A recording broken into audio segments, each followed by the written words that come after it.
Друзья, мы сегодня находимся в совершенно потрясающем месте на Ленских столбах, а это значит, что мы завершаем сезон Дальневосточной общественной премии 2021 в Республике Саха-Якутия.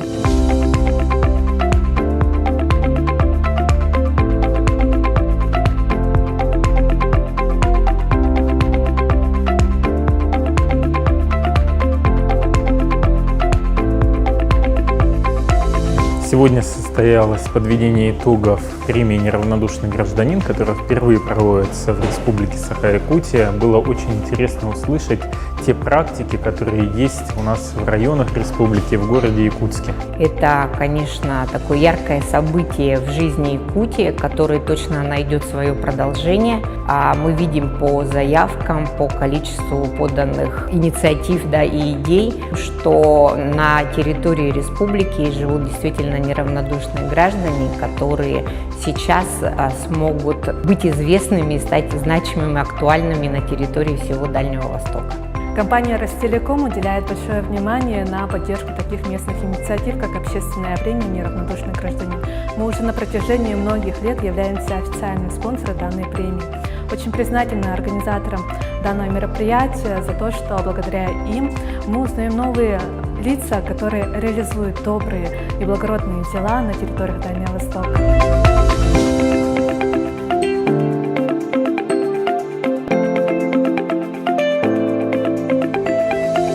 Данная премия очень нужна, потому что общественники, они работают бесплатно, их стимулировать, вот такие вот премии помогают реализовать очень большие и успешные добродетельные работы. Я думаю, эта премия очень хорошее мероприятие, связанное с добродетелями.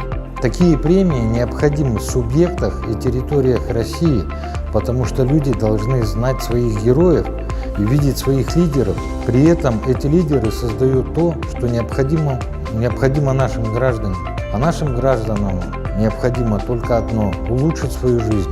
Мне хотелось бы пожелать премии «Неравнодушный гражданин», чтобы она дальше ширила свою географию, чтобы она не останавливалась только на Дальнем Востоке. Возможно, этот проект скоро будет реализовываться на территории всей страны. И организаторам хочется сказать отдельное спасибо, потому что они смогли объединить людей в рамках этой премии и показать то, как надо работать от сердца, от души. Я желаю им всем удачи. Сезон «Неравнодушный гражданин 2021» был невероятно ярким и интересным.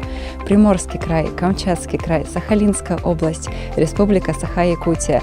4 субъекта, которые в этом году приняли нашу премию.